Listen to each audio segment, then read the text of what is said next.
जय नेपाल। सत्य सेवा सुरक्षणम।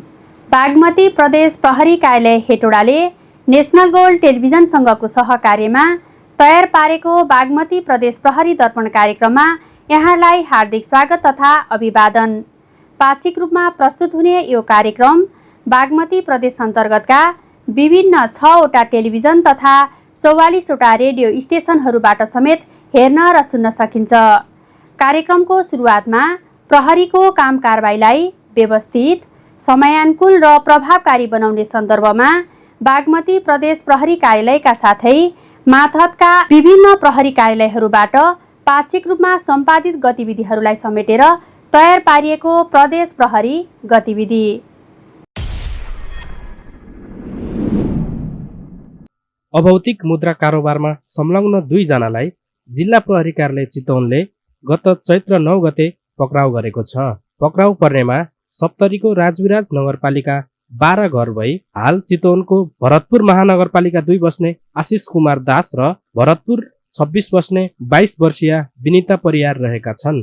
चितवनको भरतपुर महानगरपालिका 2 मेलमिलाप टोल स्थितमा अभौतिक मुद्रा कारोबार भइरहेको छ भन्ने सूचनाको आधारमा खटिएको प्रहरी टोलीले उनीहरूलाई पक्राउ गरेको हो। पक्राउ परेका उनीहरूको साथबाट नगद 1,09,995 नेपाली रुपैयाँ, विभिन्न व्यक्तिहरूको नाममा रहेको विभिन्न बैंक खाताको चेकबुक 3 थान, विभिन्न बैंकको एटीएम कार्ड 4 थान, विभिन्न कम्पनीका मोबाइल 5 थान, कम्प्युटर 1 सेट, ल्यापटप 1 थान, ट्याब 2 थान र नेपाली नागरिकता 2 थान समेत बरामद गरेको हो। घटनाबारे थप अनुसन्धान भइरहेको छ। लागू पदार्थ सेवन गरी साना तथा ठूला सवारी साधन चलाउने 3 जना सवारी चालकहरूलाई जिल्ला प्रहरी कार्यालय रामेछापले गत चैत 5 गते पक्राउ गरेको छ। पक्राउ पर्नेमा रामेछापको लिखु तामाखोसी गाउँपालिका 7 बस्ने 25 वर्षीय मोहन आले मगर, मन्थली नगरपालिका 1 बस्ने 21 वर्षीय आर्यन भुजेल र लिसङ्खु पाखर गाउँपालिका 6 बस्ने 25 वर्षीय विदुर भण्डारी रहेका छन्। सवारी दुर्घटनाबाट हुन सक्ने जनधनको क्षति न्यूनीकरण गरी सुरक्षित आवागमनको व्यवस्था मिलाउने उद्देश्यले जिल्ला प्रहरी कार्यालय रामेछाप, जिल्ला ट्राफिक प्रहरी कार्यालय रामेछाप र मन्थली अस्पतालको संयुक्त आयोजनामा रामेछापको मन्थली नगरपालिका 1 रामनारायण चोक स्थितमा खटिएको प्रहरी टोलीले 37 वटा साना तथा ठूला सवारी चालकहरूको स्वास्थ्य तथा लागू पदार्थ परीक्षण गर्दा उनीहरू कारबाहीमा परेका हुन्। सवारी साधन चलाउँदा चालकको मात्र नभई यात्रुहरूको जीवन समेत जोखिममा पर्ने भएकोले आफू सवार सवारी साधनका चालकले लागू पदार्थ तथा मादक पदार्थ सेवन गरी सवारी चलाइरहेको शंका लागेमा यात्रुले तत्कालै नजिकैको प्रहरी कार्यालय वा हटलाइन नम्बर 100 र ट्राफिक प्रहरीको हटलाइन नम्बर 103 मा खबर गर्न हुन बागमती प्रदेश प्रहरी कार्यालय हेटौडा हार्दिक अनुरोध गर्दछ। 171 किलो 21 ग्राम लागू औषध गाँजा सहित मकवानपुरको राक्सिराङ गाउँपालिका 4 बस्ने 20 वर्षीय अक्कल प्रसाद च्याङतानलाई इलाका प्रहरी कार्यालय मनहरी मकवानपुरले गत फागुन 10 गते पक्राउ गरेको छ। मकवानपुरको मनहरी गाउँपालिका 9 तर्फ आउँदै गरेको 12-13-214 नम्बरको गाडीलाई गस्तीमा खटिएको प्रहरी टोलीले शंका लागि चेक जाँच गर्दा त लागू औषध गाँजा बरामद गरेको हो। घटनाबारे थप अनुसन्धान भइरहेको छ। सामाजिक सञ्जाल फेसबुक मार्फत चिन्जान गरी हनी ट्यापमा पारी कुटपिट तथा स्कुटर लुटपाट गरेको आरोपमा 2 जनालाई जिल्ला प्रहरी कार्यालय चितवनले पक्राउ गरेको छ।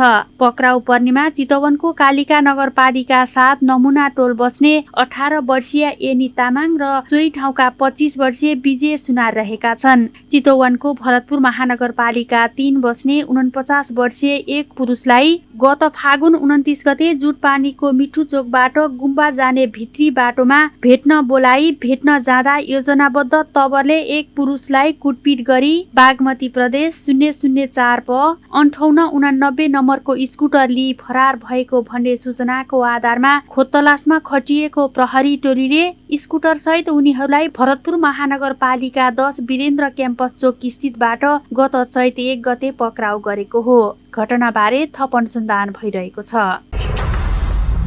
40 ग्राम 37 मिलिग्राम लागू औषध खैरो हिरोइन जस्तो पदार्थ सहित 3 जनालाई जिल्ला प्रहरी कार्यालय चितवनले गत फागुन 30 गते पक्राउ गरेको छ। पक्राउ पर्नेमा चितवनको भरतपुर महानगरपालिका 3 कमलनगर बस्ने 27 वर्षीय आरोही परियार, सोही ठाउँ बस्ने 25 वर्षीय सबिना लामा भन्ने सबिना परियार र चितवनको भरतपुर महानगरपालिका 16 बस्ने 28 वर्षीय विशाल भट्ट रहेका छन्। चितवनको भरतपुर महानगरपालिका 3 कमलनगर सब्जी मण्डीमा लागु औषध बिक्री वितरण भइरहेको छ भन्ने विशेष सूचनाको आधारमा खटिएको प्रहरी टोलीले उनीहरूको साथबाट उक्त लागु औषध र नगद 31,075 रुपियाँ बरामद गरेको हो। घटनाबारे थप अनुसन्धान भइरहेको छ। सुन तथा चाँदीको गरगहना चोरी गरेको आरोपमा 2 जनालाई जिल्ला प्रहरी कार्यालय रामेछापले गत फागुन 29 गते पक्राउ गरेको छ।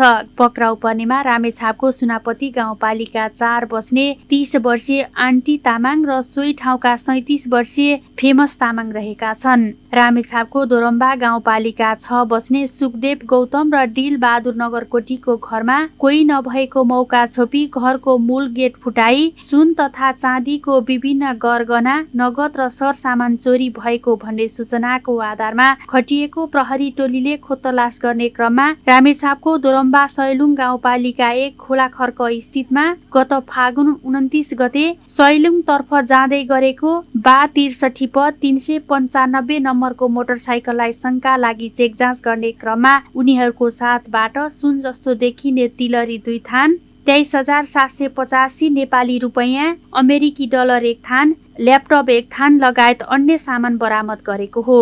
घटनाबारे थप अनुसन्धान भइरहेको छ। एक नाल भरुवा बन्दुक सहित मकवानपुरको बागमती गाउँपालिका 9 बेतिनी बस्ने 57 वर्षीय सन्त कुमार प्रजापतिलाई गत चैत 8 गते इलाका प्रहरी कार्यालय फापरबारी मकवानपुरले पक्राउ गरेको छ।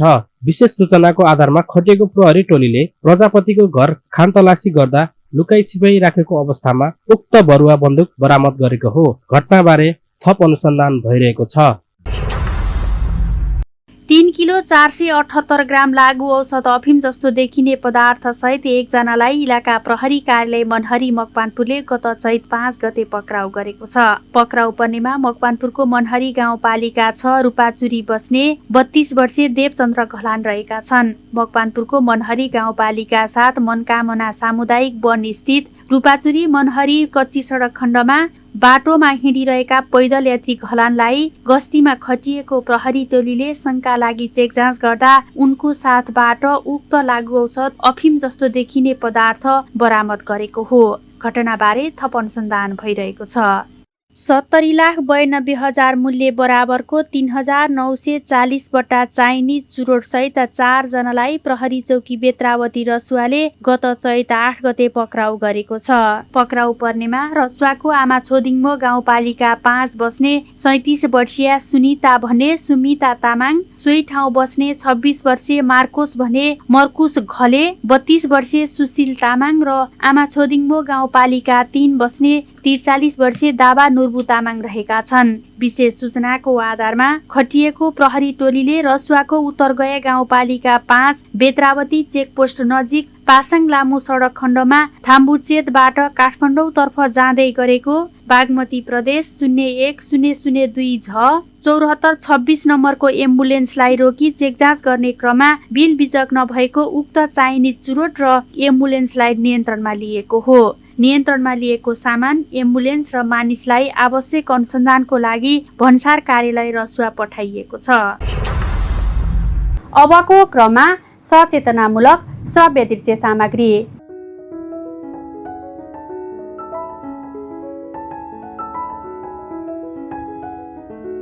आगो मानिसको दैनिक जीवनयापनको लागि अनिवार्य आवश्यकताको वस्तु हो, तर त्यही अत्यावश्यक आगोको एउटा झिल्को अनियन्त्रित भई आगलागी हुन गएमा हामीले वर्षेनी लगाएर निर्माण गरेका संरचना, वन जंगल, अन्नपात क्षणभरमै नष्ट गर्नुका साथै कतिपय अवस्थामा मानिसको ज्यान समेत लिने गर्दछ।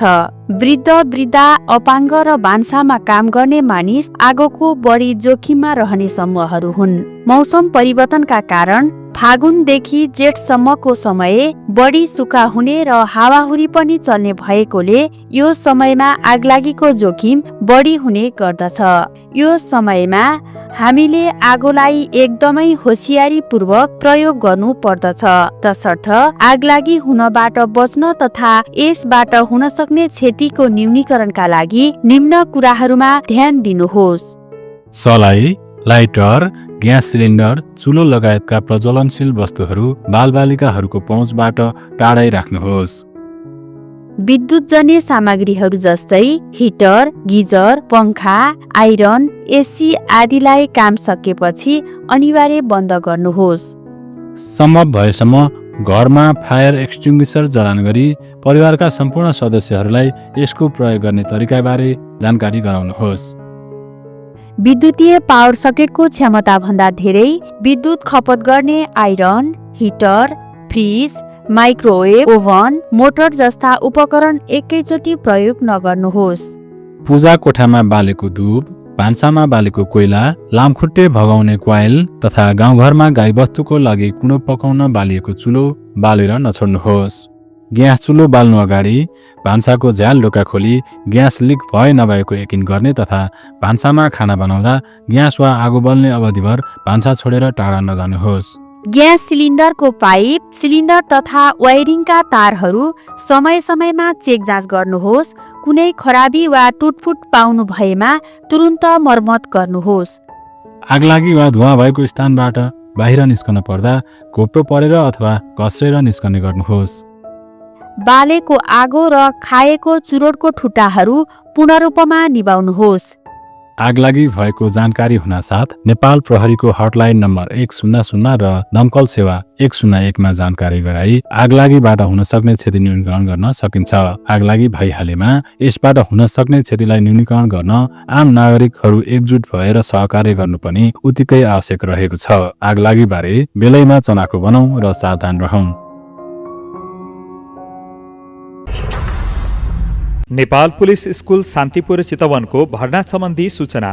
यस विद्यालयमा शैक्षिक सत्र 2083 का लागि आधारभूत कक्षा 1 देखि 9 सम्म नेपाल प्रहरी कर्मचारीका सन्तति र सर्वसाधारण नागरिकका सन्ततिको भर्नाका लागि प्री रजिस्ट्रेसन आवेदन खुल्ला गरिएको छ। भर्ना खुल्ला रहने मिति 2082 फाल्गुन 28 गतेदेखि चैत 23 गतेसम्म। भर्नाको लागि प्रवेश परीक्षा मिति 2082 चैत 24 गते बिहान 11 बजे नेपाल पुलिस स्कुल शान्तिपुर। थप जानकारीका लागि नेपाल पुलिस स्कुल शान्तिपुर चितवनको फेसबुक पेज तथा मोबाइल नम्बर 98550 1990 र 98511 36332 मा सम्पर्क गर्नुहोला। नेपाल पुलिस स्कुल शान्तिपुर चितवनको शिक्षक शिक्षिका आवश्यकता सम्बन्धी सूचना। शैक्षिक सत्र 2083 का लागि आधारभूत तह कक्षा 1 देखि 8, सोही तहको कक्षा 1 देखि 5 सम्मका ग्रेड शिक्षक र सहायक ग्रेड शिक्षकका लागि योग्य तथा अनुभवी शिक्षक शिक्षिका आवश्यकता भएकाले इच्छुक उम्मेद्वारहरूले दरखास्त दिन सक्नुहुनेछ। विषय नेपाली, विज्ञान र गणित। आवश्यक संख्या विभिन्न तहमा गरी 12 जना। योग्यता विभिन्न विषयमा प्राथमिक तहका लागि कक्षा 12 उत्तीर्ण र निम्न माध्यमिक तहको लागि स्नातक उत्तीर्ण गरेको र कम्तीमा 1 वर्षको अनुभव हासिल गरेको हुनुपर्नेछ। योग्यता पुगेका इच्छुक उम्मेद्वारहरूले मिति 2082 चैत्र 22 गते भित्र दरखास्त दिन सक्नुहुनेछ। थप जानकारीका लागि नेपाल पुलिस स्कुल शान्तिपुर चितवनको फेसबुक पेज तथा मोबाइल नम्बर 98550 1990, 98550 34090 र 98511 36332 मा सम्पर्क गर्नुहोस्। हवस् त बागमती प्रदेश प्रहरी दर्पण कार्यक्रम आजलाई यति नै। कार्यक्रमको अर्को श्रृङ्खला लिएर हामी उपस्थित हुने नै छौँ। कार्यक्रमको सम्बन्धमा कुनै सल्लाह, सुझाव र प्रतिक्रिया छन् भने हामीलाई बागमती प्रदेश प्रहरी कार्यालयको website, email, toll free number, QR code, Facebook पेजका साथै हरेक स्थानीय तहमा राखिएका गुनासो सङ्कलन पेटिका मार्फत पनि व्यक्त गर्न सक्नुहुनेछ। बागमती प्रदेश प्रहरी कार्यालय हेटौडाले तयार गरेको यो कार्यक्रमका साथै विभिन्न सचेतनामूलक सामग्रीहरू हाम्रो युट्युब च्यानल बागमती प्रदेश प्रहरी दर्पणबाट पनि हेर्न सक्नुहुनेछ। जय नेपाल।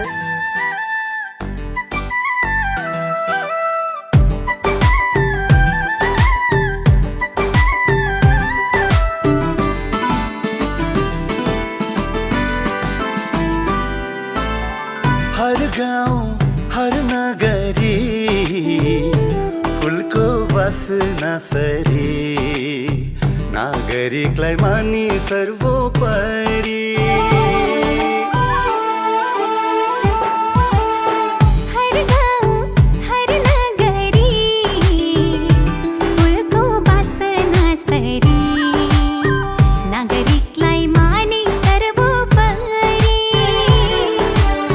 हर पल हर घडी जन जनको लागि खड्छ नेपाल प्रहरी, नेपाल प्रहरी।